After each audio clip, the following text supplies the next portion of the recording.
some? Who's next? Huh? How about it? Who wants some? I am the devil, and I am here to do the devil's work. We all go a little mad sometimes.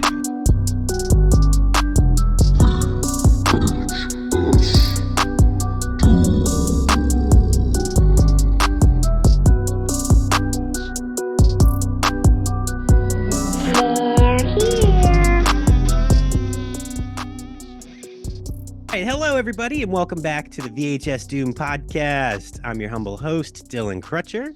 We're so glad that you're joining us again this week for another dive into the shelves of madness. We hope you enjoyed our last episode where we did a deep dive into, I believe it was Killer Clowns from Outer Space. Our timeline gets a little weird, but I'm pretty sure that's what we did last week. So, yeah, it was. yeah, we truly appreciate all of you who've been supporting us along our journey. And if you're joining us for the first time, we're super glad that you're here. Please go ahead and hit that like and subscribe button. That goes a long way to supporting the show.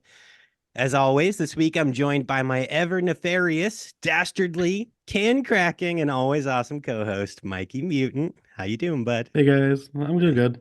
Good, awesome. This week we have a very special episode in store for you. To be honest, I may be more excited about this episode than maybe anything we've ever done in the past or ever put out. That's Same because, here. yeah, this week we are joined by a legend in the horror world, Buddy Cooper, the director of The Mutilator, is in the store with us today. All right. So I think it's really important that I skip all of my usual pandering and begging. I mean, definitely, still subscribe to the show and all that, but I'm not going to beg this week like usual. So we're going to dive right into our interview with Buddy. So, Buddy, thank you so much for being here today. We appreciate it. It's awesome to have you in the store. We call this our VHS rental store. You can see all the tapes. Yeah, please rewind. Yeah, please rewind. Yeah. Please be kind. Thank you. I'm glad to be here. What an overpowering introduction. Do I get a copy of this? I can. Yeah, absolutely. Yeah, I'll definitely make sure. I know we'll talk a little bit about like where everybody can find you, but I followed you on Instagram, and I know you got a Twitter and a Facebook. We'll share everything with you. So if you want to put it out, you can. Okay, thanks. Yeah, for sure. And I know I'm actually Paul from Mutant City Horror, just to give them a big shout out, introduced us to Buddy. I just listened to their interview with you. That was a great show. It sounded like you guys had a good time over there. We tried. Yeah, absolutely, man. Wonderful. So I think we should just kind of dive right in, I guess. So can you tell us a little bit? I want to make sure we spotlight what you're doing now. I think that's important. I think that the Mutilator is an amazing. I'm sitting around in my underwear with no shoes on now. You don't want to spotlight that. Yeah, there you go. We'll try not to put that out there, but I love that. That's a part of that like COVID work culture. You just kind of hang out behind the desk in your undies. That's fine. So I guess before we get jumping into the Mutilator, because I mean. What an amazing film. I kind of wanted to give you a second to talk about what you're working on right now. That way we can talk about that first. And then Mikey and I have a bunch of questions we'll ask you about everything. But what is this project? What are you putting out? Oh, you mean Mutilator 2? Yes, sir. Mm-hmm. I've been fortunate to be invited to podcasts like this one. Mm-hmm. And I've been interviewed for a magazine or two. Okay. And last week, I met Sylvia Cormoran or something, director of Follow Her. Okay. Who took her movie around to. We were talking about distribution and how it's the least fun part of the project. Yeah. And she suggested that I start taking Mutilator to festivals and showing it, and entering it in festivals.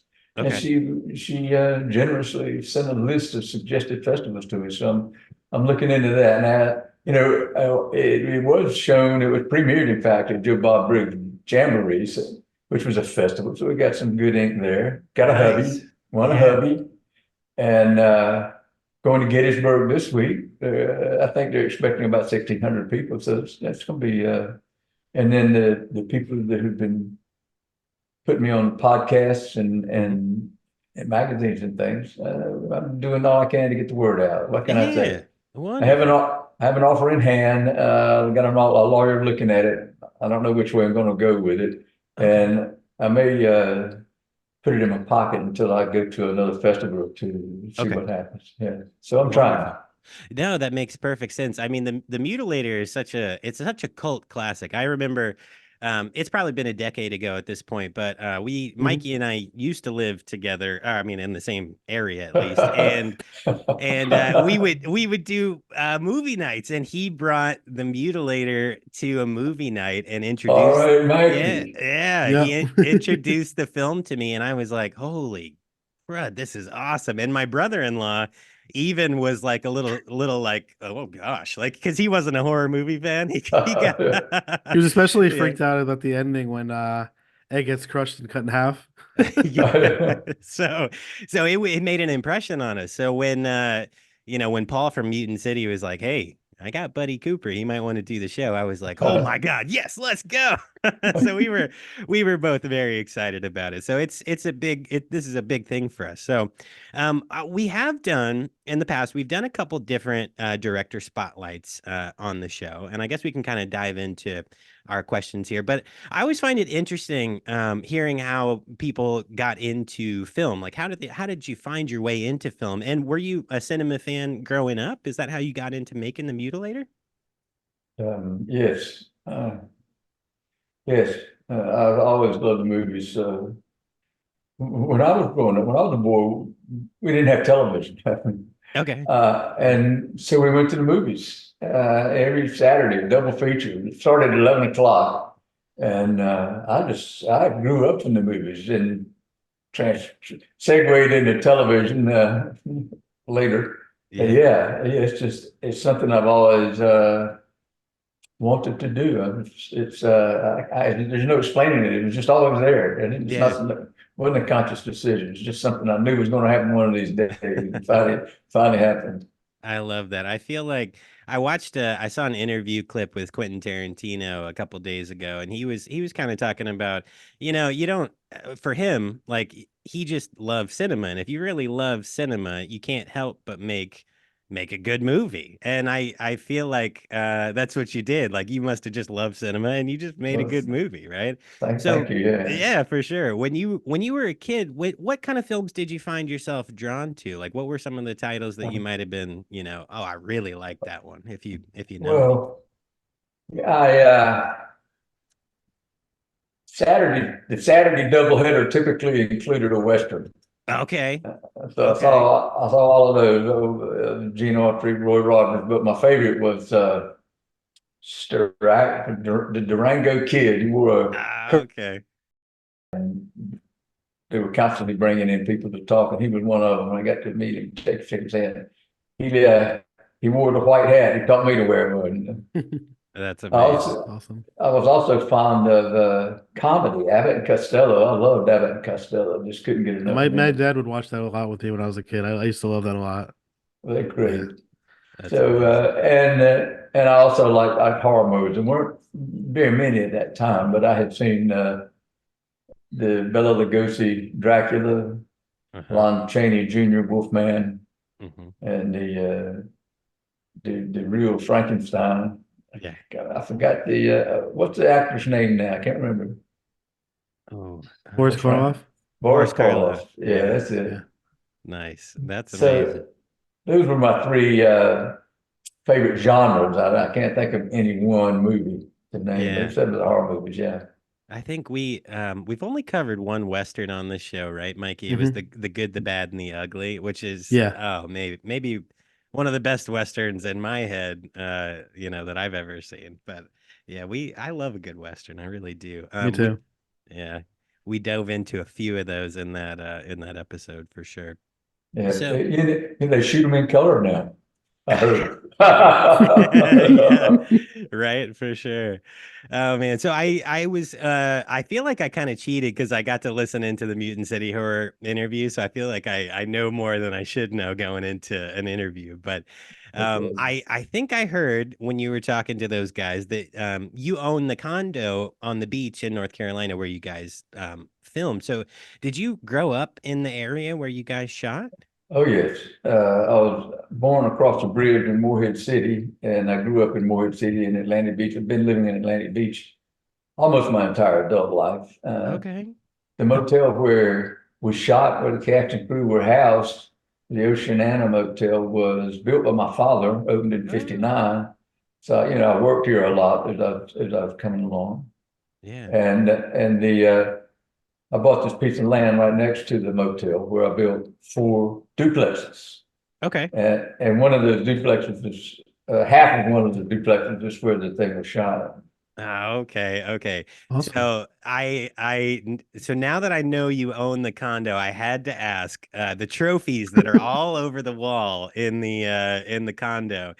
Were those your trophies? And I have to ask about the pyramid I knew you were sinker. gonna ask this. Oh man, that because it's framed. It's such a cool thing. Was that something you made up for the movie, or is that something that was there, or I don't know? Wait, what the whole bunch of questions. What was the last thing you said? The Oh, pier? the pyramid sinkers. You know Oh, the the pyramid sinker. sinker. Yeah. No, Yeah. I mean, there is the pyramid sinker is a real thing, but I made up the rest of it. Oh, okay. Okay. Okay. Gotcha. Gotcha. I I was love like, that too. wonder if he was the trophy hunter and he got all those trophies and put them up on the wall. No, all of those trophies were borrowed. Okay. Gotcha. Gotcha. No, that was good though. I love that. Okay. So you grew up in the area, which is awesome. So you were able to kind of figure out probably where you already had the shots in your head, right? Just from growing up in the area and putting that all together. So, what was the point where you were spurred like I'm gonna write a movie? Like I assume it came later, right? When were you like I'm gonna make it? I'm gonna do it. I know this was probably the 12th movie I had written at the time. I'm not like, Oh, been writing for a while. Or no, back then probably wasn't that many at that point. Uh, I was going to send myself to film school. okay. I had saved up some money. I had $84,000. I thought sure that would send me to film school. And I read an article in the New York Times, an in-depth article about film schools. And it talked about all the good information, but the article closed by saying, but if you can get a job working on a shoot, you'll learn more working on one movie than you will in 4 years of film school. Okay. So I said, shoot, I've been reading Weekly Variety, and they were reporting that it was reporting that 30% or a third of tickets being sold at that time were being sold for low budget horror movies. Hmm. So I said, wait a minute, I got enough money to make a low budget horror movie, make one. I have a good chance to get my money back. I can make another one by then. I'll know how to make movies. Yeah. So that's when I decided to do it, to make a horror movie. Okay. Okay. Yeah. I was gonna ask, and I was wondering, was it a business decision or was it a passion project? And I think at that time, that's like right in the golden age of the slashers, and It they were was. churning out some great films at that time. Actually, I was when I was doing my research coming into this, I was looking at just old photos of the marquees on some of the theaters, and the Mutilator was in theaters alongside Pieces, which we've covered on the show, which is another that's a Spanish film, right, Mikey? That's Yeah, Spanish but it's made to look like America, yeah. yeah. So another awesome cult classic, and I'm like, wow, what a great time to have a movie in a theater. I would have loved to be around to go see that in the theater. It's very cool. It So was fun. You may be talking about the marquee at Times Square in New York, it might have been. where we I'm guessing broke. it's probably like 42nd Street, yeah. Yeah, and we went to attended a couple of screenings on 42nd Street in Times Square, and the crowd loved it. It was well accepted. That's It amazing. did well in the Northeast. That was before bumping noses with the MPAA. We Yeah. we tend to talk in not the best light about the MPAA on this show because they tend to really gut They just movies that we butcher like. movies.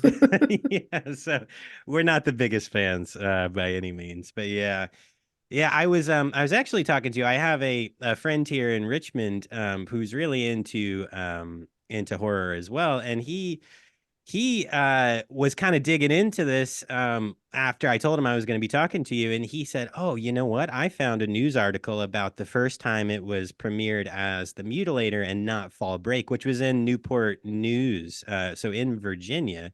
And he found the little newspaper clipping and sent it over to me, so that was pretty cool. I But went, yeah. I went, I went to that screening. I don't know if it wasn't the first one, but I went to Newport News to watch Oh. it in that theater.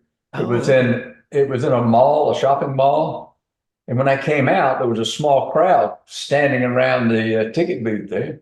And I looked, turned around, I talked to this guy, stood next to him and said, "What's going on? What's the big deal?"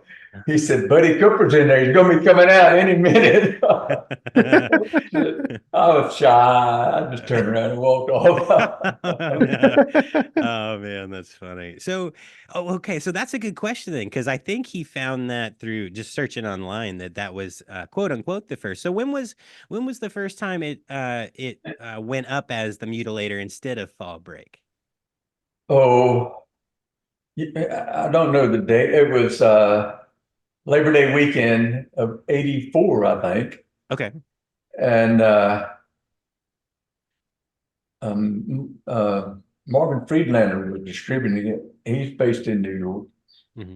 And he broke, I forgot how many screens, but it was a handful. It was several, a bunch. Okay. And mainly in New York, but in the Northeast. So that may be when it was. Maybe it was in that theater at the same time. It was all pretty close in time. It could have been part of that network, is what I'm trying to Okay. say. So it could have happened all at the same time. Oh, But okay. Heard. Okay. Gotcha. Yeah, no, that's pretty cool though. So did it ever premiere as Fall Break? Did it ever go into a theater on a marquee as Fall Break? I don't know. I don't know if I read that. it was I lit a drive-in theater in Texas, Okay. sure. Uh, and I think that's the only time it was shown as Fall Break. Oh wow. Okay. Yeah, interesting. So I know we on this show every single week I tell Tubi, which is a streaming service, to sponsor us because I watch so much stuff on that site. They have so many good like classic like camp and cult movies. So I watched The Mutilator on Tubi because it's there and it's actually it's titled as Fall Break in the beginning. I guess they got that print in their collection. So I was kind of pleasantly surprised when I saw that. I was like, oh, how about that? So Yeah, Tubi, that's it. sponsor That's the show. interesting. It's interesting. I've heard that copy of that. I don't know how they got it or where it came from, Huh. but Yeah. How about uh, that? that's part of all of them. Sorry, guys. I'm having a bit. My internet. I live out in the woods, so my internet's a little bit shoddy. So if I freeze, I'm still here. We'll keep it moving the best we can. So I'm sorry about that. Um, Not Spectrum, is it? it is. It is. It's oh no. Xfinity is owned by. Is it Spectrum? Is that right? Comcast. Comcast. That's it. Comcast is Okay. is killing Yeah. me. We've I was we've the had internet. we have had too many bad internet providers, and this one's just as bad. But that is what Yeah. it is. All right. So I guess, Mikey, do you have any questions you want to Yeah. talk about? Okay, let's see. Because sometimes we usually have the same kind of like notes and stuff. I just wanted to like see if I have anything different. Yeah, sure. So when I was watching the documentary last night, I thought it was funny when you and I think Bill Hitchcock were talking about how he when he did his audition with you, that Yeah. he had you had him do a magic trick. I wanted Oh, to know how good of a magician he was. I was sitting in my office talking with Ben Moore, who was the deputy who was decapitated in the movie. Yeah. Mhm. And we were about 2 weeks away from rolling and didn't have anybody cast for the character of Ralph. And we were talking about it and moaning, and the paralegal walked in, tapped on the door, said, "There's a guy out here. Heard you're making a movie, wants to be in it." I said, "Yeah." I said, "Well, send him in." I didn't know anything. And in walked Bill Hitchcock, introduced himself, acting what he did. He said he was a magician, and he had the patter. Oh God, he had the patter. And he said, "The way you do it." Well, that's what the parlor tricks. I said, "You card tricks." He said, "Yeah." I had a deck of cards in my desk. I pulled it out and tossed it to him. He pulled those cards out and made them sing and dance. I mean, it was unbelievable. Not only was he fancy with the cards, he did tricks. He did magic tricks with the cards. Phenomenal stuff. All the while he's running off this patter. It's cute, it's entertaining, it's humorous. He was And awesome as Ralph. I looked at BMO. I said, "Look, this is Ralph." Yeah. And it was. He just walked in the door. What a stroke of luck that was. Right. He was Yeah, such that's a awesome. such a bright spot in the movie. He carried so much of the interpersonal the connection in that. Extremely It was funny. great. Yeah, so funny. Yeah, so I have a question about the writing process. So when you said you'd written, quite a few scripts up to that point. Yeah. No, not quite a few at that point. I forgot how far back that was. But I had written a few. I had written a few. Okay. How long did it take you to flesh out the final draft of the script? Was it a long process for you to get that finished up? No, it happened quickly. I don't know. I think maybe 2 months. I knew it was going to be on the beach. I knew, and it was going to follow the trail of the standard slasher at that time. Mhm. And I was practicing law. I would go to work an hour early and dictate. And during the day, my secretary would type it up. And at the end of the day, I'd review it for errors and corrections. And the next day, do it over again. It worked very well. Oh, that's you had a nice streamlined process. That's amazing. Okay. Yeah. I love that. So I have to ask on the flip, well, not even the flip side, but the song. So I heard on Mutant City Horror that you were prepared to sing the theme song, which I love that theme song so much. Did you Such write an iconic theme song. Right? Did you write those lyrics? Was that a part of your writing? No. Okay. There's a musical genius whose name is Michael Menard in New York City. And Menard wrote the score. He wrote the music, and he's friends with Lord, Artie Resnick, who co-wrote the lyrics for Under the Boardwalk years ago. I don't know if you know that song, Under the Boardwalk. And it's the right type of music. And I sent Michael a couple of records of the type of music I wanted. And he listened to it, and he picked it up, and he wrote the music, and they together wrote the score. Now, we went to Nyack to record it. Oh, okay. And I was going to sing the part that says, "We're going on out." I was all excited. I was ready to go. And we're in this studio, and Michael Menard noticed a professional singer walking by. He said, "Come here a minute, let me get you." And so we got the guy to say, "We're going on out." And I was relegated to the group that goes like this. We were the breakers. Love it. Okay, wonderful. That was a fun day. Yeah. Did you? We haven't seen it, but were you able to carry that theme into The Mutilator 2? Does that make an appearance? The theme song? Mm-hmm. Yeah. It does. If you listen carefully at the party scene, it's very low, and a different variation of very low in the background. Okay. Gotcha. Yeah, I wasn't sure if that would kind of carry in, but that makes sense. Okay, wonderful. Yeah, that's great. That's one of many Easter eggs in there. I love it. And I think I was seeing on your Instagram or maybe Facebook that Facebook probably. maybe it was I heard it on Mutant City Horror, but Big Ed makes an Easter egg appearance, right? The original Big Ed. Jack, is that Jack? Yes. Yeah, he's in there, right? Jack Chatham. We were in pre-production on this thing in late 19, and then the pandemic struck. Sure. And we shut down. Before that, Jack had agreed to be in the movie. He was going, and but it was a few years later. He was old, he's 96 now, and he just said, he said, "But I can't do it. I can't do it." So Yeah. he did say he wanted to come down and visit the set. And we said, "Come on, man." I said, "If you Yeah. show up, you're going to be in the movie." But he came, and there's a breakfast scene, and he's sitting in a booth. And I told the DP, "Shoot that guy." And he did. So there's 3 seconds of Jack sitting at a booth looking at a menu. He's got fans. We owed it to his fans. Yeah. Did he do the face? He's such a great guy. Oh yeah. But it's his regular face. It's not the big head face. It's the Jack Jack face. There you go. There you go. That's amazing. I think that's great. I just love the Mutilator, how it was cast was just such it was gold. Like the way that everybody worked together was amazing. So I was kind of wondering, so the original Mutilator versus Mutilator 2, how has the casting process changed? I know were you able to find the cast that you needed for the second one, and how did that change between the original and the second? I hope that question makes sense. It's a big difference. It's a big difference. Okay. For the first one, I put the word out and started talking to people locally. Didn't have a lot of luck. Expanded the search area to include Eastern North Carolina. Got a few submissions from agents and picked up a few people, including Jack Chatham, who was working. He was a teacher in Greensboro. He had an agent since that.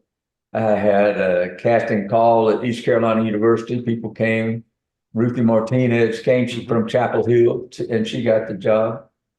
And then I advertised in New York. We went up and couldn't find what I was looking for. So, we got to go to New York. Okay, we went to New York, hired a small studio, put an ad in some rag, and a handful of people showed up, including Francis Raines and Michael Menard.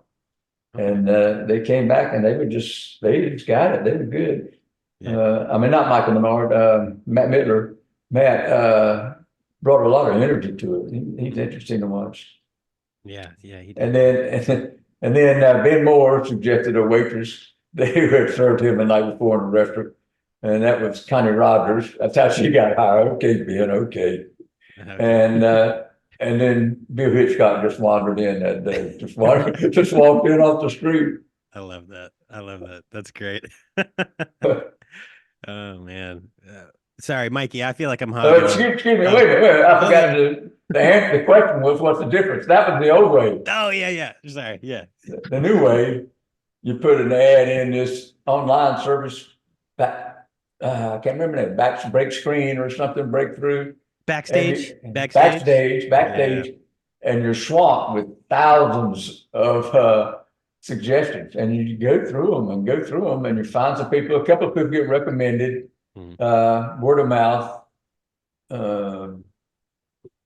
Damian Matthew was like that, and Damian's friends with Terry Kaiser. He suggested Terry Kaiser, so a few people were picked up like that, and then the rest of them came through backstage applications. Okay. Never leave your computer. Sit right here and make those decisions. Don't get to take any fun trips to New York. Right. Hey, there you go. I guess that some things get easier, some things get harder, right? So I have to imagine making an overall film, the equipment you needed and all of the project, in 80, 84, 83 was hard, but I guess it's probably easier to get stuff made now, but at the same time, getting it, there's so much to compete with. There's so much media out there. Maybe the hard part's the marketing at this stage in the game. I don't know. Are you noticing that? Yeah. It was hard then. It's hard now. Yeah. Making the movies were the technology is very different, and I have to say that both of them were fun. But lugging those old things around the old days, shooting in 35, that was fun. Right. Yeah. So some of that fun is missing. What's left is still fun. You move the camera, you point, you talk, but and editing, like, used to take a couple hours, takes a couple of seconds now. Oh, sure. The equipment's lighter, easier to move around. There are a lot of advantages. Yeah. But I swear, shooting that 35 was fun. I've been. I'm glad I had a chance to do that. Yeah, absolutely. That's what an experience for sure. So, Mikey, I know I'm hogging all these questions, so I'm going to let you take it for a No, second. you're answering a lot of stuff I had too. Okay, good. What was it like directing your son and your wife in the beginning scene of the movie? Good question. It was easy and it was fun. I had hired an actress to play that role, and she called 2 days before we were shooting and said, "I can't do it. I'm a nice Christian woman. I just can't be in that kind of movie." So I went to my wife Pam, who was helping with wardrobe, helping with cater, and helping with something else. Meanwhile, running a job and taking care of the children. And I said, "Pam, I need to do one more thing for the movie." She said, "What?" I said, "Get shot and die." She said, "Okay," and she did it. I think she did a great job. It was great. Yeah. Yeah, she did. And Trace, and that was, her performing career was over with that scene. But Trace was fun to work with. He was young; he was 9 or 10 at the time, and he was really conscientious. We were shooting the scene of the students at the bar while they were putting prosthetics on him out back. And when out back, he was crying. I said, "Trace, what was wrong?" He said, "I got to go home. I got homework to do." So, all right, time out. Shoot the kid. So we shot Trace, and he got to go home and do his homework. But he was great to work with. Oh, that's so funny. Hey, priorities and responsibility. That's a good thing there for sure. I love that. I love it. So I feel like I think everybody knows, slasher films are really driven largely by their special effects department, because that's what a lot of people want to see is those great practical effects. And The Mutilator had amazing effects from Mark Shostrom, who then he went on and he would be known for his work in a lot of stuff, but Evil Dead 2, Nightmare on Elm Street 3, Farm Beyond, and others. I checked his IMDb, and just a couple of years before The Mutilator, he actually worked in the makeup department for Slumber Party Massacre, which Mikey and I have talked about on this show. Mm-hmm. So you got someone really amazing in this mix. And can you tell me kind of how you came to work with him, and what was it like working with Mark in the makeup department? I experienced a lot of luck in this movie. Okay. And Shostrom was part of it. I had put an ad in some LA trade magazine and had received responses from a handful of people, and I was talking to them. And I talked to Mark. He hadn't done a lot, but what he had done I thought was good. And I just talking to him on the phone, I got the feeling that he was a good guy and would be easy to work with, and chose him over the others. And he came, and they brought Chow with him, his assistant. Mm-hmm. And I had hired a young woman who tried for one of the roles but didn't make it. She wanted to work on a movie. I said, "You can be the third person in the special effects department." She said, "Okay." She came down. It was 6 weeks before we shot. Mark and his crew were building stuff. And the first day, her boyfriend came down, and they had a knockdown, drag out, blue air fight. And when the door opened, we're all in the family motel, and they were there saying all these things. Oh, no. And I told her, I said, "Look, we just can't have that. You got to go." And she was all upset. Yeah. But a guy named Edmund Farrell had been calling me. "Want to work on your movie? I'm crewed up. I don't have anything. Call me again. I've got the same story." Mm-hmm. And I found out later he called the third time, and I said, "Well, I've just had an opening in the special effects department. If you'd like to try that." Boom, he was there in just a few minutes. Turned out that was one of his lifelong loves. He's a cinema guy, but special effects was one of the things he really liked. Wow. And I overheard him tell somebody his side of that story years later. I mean, like 2 or 3 years ago. Mm-hmm. And he got to the third phone call, and he said, "I told myself I was going to call that son of a bitch one more time." I said, "Hey, you talking about me?" Anyhow, so Ed Farrell was on there, and he was a big help. There you go. I love In fact, Chow had to leave before it was over, and at the end, it was just Mark and Ed. Wow. Okay. Oh, I did I have before we get off the topic of Mark Shostrom, yeah. I wanted to know about the food fight that happened on his birthday party that they're Oh talking about in a documentary. yeah, I was gonna say you've done your research. Yeah, I'm a big fan, as I We said before. he had a birthday, and we had a small party in a room, the meeting room at the motel, and we were having cake. And I don't know why, but I had some of my. I just went up and smeared it on his face, and he smeared some on me, and that sort of started it. There was food flying everywhere, Awesome. and the manager's wife had an upright piano stored in there, and somebody, me, I think, put a beer can on the thing Oh and left man. it there. And the next day, there was a white ring where the can had been sitting, and that woman threw a fit. That was Memorial Day weekend. We had our hotel was booked. Uh-huh. So we had to scramble and find rooms for the cast and crew all around the beach, which we did. And everybody moved out for Memorial Day weekend. Then we're moving back in after Memorial Day weekend. We got to finish this movie. And the manager said, you can't come back. I said, what do you mean we can't come back? He said, you can't have your rooms back. You made a ring on my wife's piano. We're not going to let you come back. Oh no. This is my father's motel. Yeah. I was gonna He, say. he's behind the project. And the Yeah. manager tell me, I went upstairs and told me that today. I got a problem. He said, what's that? I said, what's the name? Won't let us back in the motel. Daddy said, you go on, I'll take care of this. I'm not sure, but I think the manager went around and opened the doors individually for us. There you go. Anyhow, we got our rooms back, and that was all part of the fight, the food fight. The Oh food fight man. almost cost us the project, but it was fun. That's awesome. That's a great story. Not everybody can say they sweet cake on Mark Schertzman's face. Right? Yeah, there you go. That's something to be able to say for sure. Nice. Mikey, what else you got, man? Because I have some I plot stuff think to you wanted ask to you ask about. him about the pool, I right? did, yeah, the pool. Yeah. So I could not. Mikey told me this because he was doing his research, but I'm like, man, I cannot figure out how they got that pool to be so murky. Those actors would go under the water and they just disappear. I just don't understand it. But I was told it was milk. It was milk that went in the pool. Okay, how much milk did you have to pour in that pool to get that to work? I wish I had counted, but I didn't. It was a lot. It was a lot. Yeah. We go.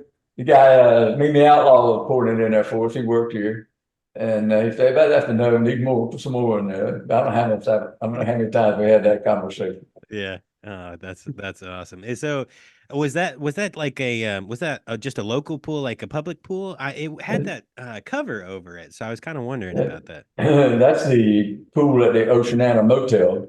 Oh, A okay. crew was doing some work on a building, or putting a roof on at Emerald Isle, and our set carpenter was aware of it. And I said, we can use that tent. Asked them, and they agreed. They brought it down and set it up for us and left it there for a few days. Hmm. We gave him an attaboy. That's all it costs. Yeah, I'm glad to have it. Yeah, I feel like that added a really neat layer to that set of scenes. it did. There were a couple things that led into that section. I'm a big fan of framing, right? I like when shots are really well framed. And you did a shot out at the back door, down the stairs where those curtains are flapping on the side in the wind. And Yeah, that added some level of like it was just a little ominous, right? Because you're getting into the thick of it, and the curtains are just kind of flap, flap, flap. And then once they get into that pool area, then you got that cover, and it just adds like kind of like a weird, ominous kind of feeling. So I liked all of that. Those were good choices. I really liked those. yeah. The shots at the pool are some of the prettiest shots in the movie. Mhm. Two things about the flapping curtains. One, uh, the DP Peter Schnall chose most of the shots, most of the framing, and as geniuses go, he's up there with Michael Menard. They're both great. The sound of the flapping. Now, Hughes Winborn was editor, Mhm. and we were making our own soundtrack. We were doing our own Foley's, Mhm. and we got some in the editing room. There's big bins where the straps go, and those big bins are lined with canvas bags So we pulled a couple of canvas bags out and we watched the scene of and we flapped our bags to to the timing of those curtains, so that noise was created in the lab, and it worked. That was We were proud of how well it worked. Yeah. Yeah, that was perfect. That really came together well. I just love that framing. I really did. I had one other question. So I know we already talked about casting a bit, but one of my favorite scenes, like funny scenes, kind of a lighter scene, is in the beginning when Ralph or Bill Hitchcock goes into the convenience store and is trying to convince the clerk to give him the senior discount, right? And those two actors, the couple that was in there, and they're like, "Ha, we got another college kid to buy 2 6-packs instead of one." Were they just locals, or were those like walk-ons, or I don't know. I Yeah. was kind of wondering. The woman was someone I think I had met from Preston Law. I don't really remember right now. Mhm. The guy was Fred Tillery, Oh, okay. whom I had known just about my whole life. A story about Fred, a couple, well, I'll just tell you one. He worked for the post office. Oh, okay. Okay. And I said, I'm expecting a package from the bar association. I had taken the test. I was waiting to see if I passed or not. Yeah. And he said, I'll bring it to you. I said, well, I said, I think it's going to come this weekend. He said, I'll bring it to you. I said, if it's a big thick package, don't bring it. Because that includes an application for next year's test. If it's a little thin thing like a letter, bring that one. That means I made it. And I was standing in the kitchen at my mother's house, and I saw Fred pull up in the driveway and get out of the car, and he had a little thin envelope. I thought, all right. There you go. And so Okay. Fred delivered my good letter. As an aside, it's all aside, isn't it? Fred was known locally as the bartender. Okay. And if you had a party, Fred moonlighted as a bartender. You'd get Fred to run the bar for you. Fred died recently. Oh. He has a son, Ray, and in Mutilator 2, Ray plays the bartender in Mutilator 2. Oh, cool. Yo, I love that. I love that when stuff like that comes together. That's so cool. Oh man. Yeah, I really loved. He was just so funny in that bit when he was like, "I got him to get another one." I just thought it was so funny. That was a good scene. Even after, he's a good guy. He Yeah. really was. That was fun. And then I guess Mikey, I'll let you take it after this. But my last question on like actual filming, just questions on the filming of the movie. You did a lot. There were a lot of night scenes, and notoriously, I feel like older movies, when they get restored, not so much, but originally, and I've watched some of the original clips from it, you did a lot of night scenes and they turned out well. You got good shots and it wasn't grainy and it looked good. Did you have, like when you were on the beach, when you were in the pool, when you were doing these night scenes, did you have like an exorbitant amount of lighting? These newer movies, when they make these night scenes, have giant light structures that they put up by cranes. What was your lighting structure like on that film? We had a lot of lights. Yeah. We had a couple of HMIs, I think they're called, Okay. that we used. There's a scene with the kids walking on the beach and there's a moon reflecting on the water. Mhm. That's not the real moon, that's our moon, made in an Oh. HMI. I was wondering. Okay. Peter Schnall knew what he was doing, and he set up all the lights. He ordered them all, Okay. had them done. I mean, I didn't know anything about making a movie, and I was lucky to get people like Peter Schnall who did know how to make movies, and I learned from them, and fortunately, they exercised really good judgment in the making of Mutilator. Yeah, it sounds like the team you had across the board, from the actors to the production crew, really, it was like just a great team that you put together. And I feel like that's the case in a lot of projects, or a lot, even workplaces. You don't need to know everything and you don't need to be the best at everything, but if you can find the right people, it can make a really great project. So it seems like you really did that, which is great. Most of the department heads in Mutilator were operating one level up from their usual job. They all wanted to move up, and this was an opportunity for them to try that. And so they worked really hard. Not only were they talented and smart and skillful, but they wanted it also. Yeah, you can see that. It definitely reflects in the finished product. Mikey, what you got before? Because I think those are all my questions about the filming and about the old film. I kind of want to ask some questions about Mutilator too, but I want to make sure, Mikey, you get all your questions in. Oh, okay, so I have two more questions. One's about Mutilator too. If I'll do that one after the first one. So what was your favorite kill in Mutilator one? Hmm. My favorite challenge, No, favorite kill in the movie.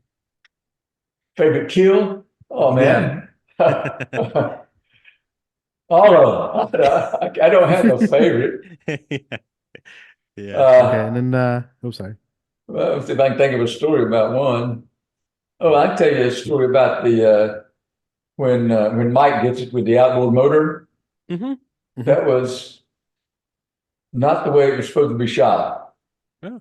Scherstrom and his crew had prepared a prosthetic torso hung on a frame filled with gore, and we were supposed to get a close up of the propeller blade slicing through the prosthetic and the gore flying out. And the thing was too thick. The propeller blade wouldn't cut it. Just Oh nothing would happen. man. So what we're gonna do now? I don't know. So the set carpenter I was talking about earlier had an idea. So we'll run a tube up to the propeller of the outboard motor blade and just feed the blood up there and let the blood spray it all around. Oh, okay. So we did, and that's the way that got shot. And the other prosthetic with the slashes in it fit more in, and he died. He went down. So that was not the way it was supposed to be shot, but it worked out all right with that blood spraying and Big Ed grinning in the background or grimacing rather. Yeah. Yeah, That that's was such a one. great shot. No, that's We use that as one of the PR shots for Fall Break. And oh, okay. anybody who's going to Gettysburg this weekend can buy one signed by Jack Chatter. I Oh, got for real? 10. I got Oh, 10, so get there early. hey, yeah. We're gonna make sure this gets out. I'll get these clips out onto our social media. So, for my East Coast listeners, you hear that? You got 10 All of right. them, you can purchase them. So get down there quick and get there early. That's awesome. I love to hear that. Cool. What else you got, Mike? I don't. So we're going into the second movie. Mhm. How much after the first one does this one take place? Mm. Faster? How much later? Is it 40 years later? Is that kind of Yes. Yes. The setup is that the remake of The Mutilator is being made, and it's a film within the film. And Oh, that okay. and the rap party is that night, and that gave us an excuse to invite some of the talent from The Mutilator to appear in this one. And Bill Hitchcock and Ruthie Martinez are going to be there. Connie and Ben have died. Maury has died, and Matt and Francis didn't want to do it, yeah. and Okay. Jack was not able. He signed himself off. But so we have a few members of the original Mutilator cast and Mutilator 2, and that's how that comes to happen. Okay. Oh, So cool. not to ask too many questions because I don't want you to give away too much information about the film by any means, but Right. I know a lot of things have been remade. This is like the age of remakes, right? So It never I dies. right. So I like that that's where you're positioning this story. This is a remake. And is it somebody is mad about another remake of such a great film as and I don't know, you don't have to tell too much, but I'm getting the feeling like, okay, yeah, that it makes sense. I don't know. No, but that would have been a good one. I wish I thought about that. I was just But wondering, yeah. the next one, we use that the next time. Right? There you go. Yeah, I'm tired of remakes and I'm gonna get him for doing it. So oh man. So I guess it is 40 years later, right? So you make Yeah. this awesome cult film. It becomes really just a lot of people's favorite film. If you go on Instagram, you go on any social media and you search The Mutilator, people are always wearing the shirts. People are repping this movie. And there's nothing for 40 years. So what spurred you to come back and do this film at this point? Was there or had you been talking about it, before? What brought you back now, I guess? Yeah, we started talking about a sequel before we were through shooting the first one. And Okay. the crew was coming up with ideas. Uh, but I had trouble with the first one. Hmm. Maybe you're aware, which led to financial trouble. Hmm. It took me a while to get my money back, and then I had two children Oh going to yeah. college. I had a law practice that required a certain amount of attention. Sure. That's an understatement. Uh, Yeah, my wife is a lawyer. she had my sympathy. I'll tell her that. uh, I finally went to AFI.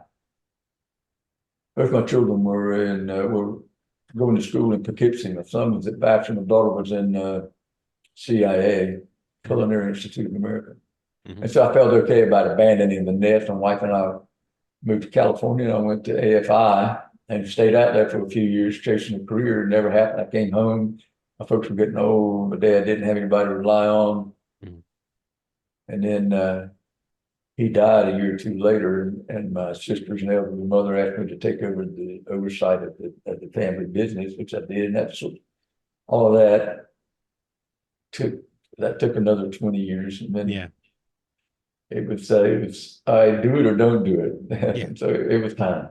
I hear you. I hear you. Yeah, that is responsibilities, right? You got to take care of your responsibilities first, and you did, and that's what you got to do. I'm glad though you finally found the time to do the creative, right? That is so important. So I'm so excited to see the finished product when we get a chance. So that would be great. And then okay, another question. So Mark Shostrom for the original. Who how did you work out the effects for two? Who's the effects artist? Who's on that team? Uh, I believe his name is Joe Amos, Mhm. uh, and he makes an excellent replica. There's a head. There's more than one head, but there's at least one head. Now I've already said too much. Oh no. He could take somebody in space, for instance, and make a duplicate. I swear you wouldn't be able to pick the real one from the other. Oh, okay. So he's very talented. You got a talented effects artist in there. That's great. He's talented. He's talented in that respect. Yes. Wonderful. I'm excited. I can't wait to see that. Um, Mikey, what else you got? I feel like I'm cutting in. I'm sorry. No, he answered everything I wanted to ask, and you asked all the other questions too. Wonderful. Mikey, Wonderful. what did that say on your cap? I can't quite read it. It's a death metal band called Internal Bleeding. Mikey's got great hats. He's got a lot of Yeah. them.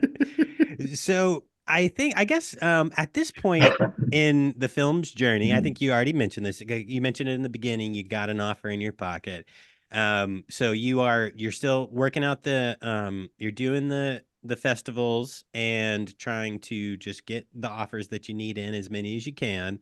Um, Well, I but mean, there's one, but go right, ahead. yeah, The, right, the yeah. right one. Well, Yeah. hey, let's get you as many as we can, right? Let's get you 10 if we can, Uh, but you got to find the right one, right? So yeah. for the fans, because I feel like you just have really dedicated fans for this project. I or for the original Mutilator too, right? There's so many people who really love that film. How can they help? Like our listeners who are so supportive. We've done interviews with a few different types of artists. We've had comic book artists on that went on to get projects funded very just more than 100%. We've had other movies come on, younger directors. So what can we do and what can we ask our listeners to do to help support? Is it coming out and seeing your movie at the festivals? What's the best stuff for us to do to help you out? I wish I had a good answer for that because it's a really great question I can use to help. Mhm. Uh, Support, yeah, going to the festival, but getting the word out, telling everybody that they like it. Mhm. And I don't know how I don't know how you would get in touch with some of the streaming services, Tubi or Shudder or any others. Oh, Just we can tweet them. send a message to them that you'd like Yeah. them to get Mutilator 2. Okay, we can do that. Yeah. So if you guys are listening in, and we'll share this on all of our social medias, the Mutilator handles. So on Instagram, it's Mutilator2. On Facebook, it's The Mutilator. And on Twitter, it's Mutilator2 from what I see everywhere. Go follow. I think it's very, very important. One of the best things that we can do in today's day and age is social media make such a big impact on marketing. So let's all go follow, the Mutilator 2 accounts. And I think we can share and I think we can all, tell, hey, Tubi, pick it up. I think that we can do that. So that's great. If there's if there's a screening near you, go check it out. If you're on the East Coast and you're near Gettysburg, or you can get to Gettysburg this weekend, it's April the 20th from what I saw. Is that correct, buddy? Let's see. Yeah, it starts Friday afternoon, but Saturday the 20th. The 20th. I think both Mutilator and Mutilator 2 are going to be shown that same day. Double feature. All right. Awesome. That's the way to do that. So if you're near, go check it out. If you're not near, follow, and make sure that you're sharing everything that's going on with the Mutilator 2 pages, because I think that makes the more buzz we can get you, the better off you'll be, and hopefully we get you, or you can get the distribution that you're looking for. I know that's when we've interviewed people in the past, and when Mutant City Horror, who we're really close with, has interviewed people in the past, they say sometimes, distribution is where movies go to struggle. And I hate that. I hate that part of it. So if we can help you out at all, we will. Thank you. Yeah, for sure. Buddy, I appreciate your time so much. I know we didn't take up the full hour, but I feel like that was a really amazing interview, and I feel like I learned so much. I think that covered all the Me too. questions we had. So is there anything you want to close out with, or just, anything you want to say? Well, you didn't ask me about which pictures I want to recommend. Oh my gosh. Oh, Dylan. I didn't put that in my notes. I emailed you and said, "Hey, can you please have 5 movies ready?" I think that is the most important part of our show, because we're a video rental show. All right. So typically, we send our listeners home with 5 rentals. That's what we call them a week. It's 5 suggestions. We do 4 feature films and 1 family-friendly film. But what if you got 5 and you want to recommend whatever you want, you go for it. I would love that. This is a list curated by Buddy Cooper. How cool is that? And I wrote it down here on WordPerfect. Let me see if I can call it up without losing the screen, which looks like I lost the screen. Get part of it back.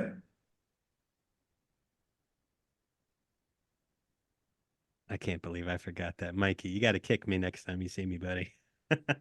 Yeah, I didn't see it in the notes. I forgot that. Yeah. My bad too. Now, are you getting that picture on your screen? You getting any picture on your screen? No. So what I have is my list up here. Oh, okay. And number 1 on my list is Alien. Remember the Ridley Scott? Fantastic. Next, War of the Worlds. That's the 1953 version with Gene Barry. Wonderful. And number 3, Young Frankenstein, Gene Wilder. Oh, what a good movie. Yeah. More recently, American Mary from the Soska Sisters. Okay. That's a great one. That's a good one. And a new one, Follow Me by Sylvia Kaminer. That's one you haven't heard of. I got you. No, yeah. I think you got me. Okay. That's on a lot of streaming services. I just watched it a couple of nights ago. And she's a very interesting person. I recommend that one. I liked it a lot. And my family-oriented picture, Willy Wonka, Gene Wilder version. Oh, wonderful. Awesome. Yes. It's a classic. What a classic film. And you know what? Kind of an intro to horror movies for kids when they go down that tunnel in the boat. Oh my gosh. That scared the mess out of me when I was little. So I love it. All right, y'all, you heard it here. That is Buddy Cooper's curated rental list for y'all this week, which is an amazing thing for us to be able to say on our little podcast. Mikey and I started this podcast a year ago, just so we could hang out more. And here we are talking to the director of one of the films that we watched at our movie nights a decade ago. So that's pretty cool. Yeah. Thank you so much, Buddy, for coming on. We really appreciate it. And we are going to go make sure that we share this all over the place and get you as much notoriety as possible. And if you are still booking podcasts and you need any, if you want me to send you a list or make any introductions, you just let me know. And I can do that too, because we know quite a few people who would love to talk to you for sure. All right, yeah. If you would be willing to spread the word, I would welcome invitations. Absolutely. And thank you very much for having me on this show. Y'all have really made me feel good. Thanks a lot. I feel a whole lot better. You made my day. So done more than that. I really feel good. I'm gonna carry this good feeling around for a long time. There you go. I appreciate that, man. Yeah, thanks a lot. We appreciate you. All right. Well, thank you so have much a great, for coming. Great rest of your day, and I'll go ahead and I'll end this out. And good luck with everything and have fun in Gettysburg. Okay, I'm gonna do my best. All right, sounds good. I'll talk to you. Bye. Bye.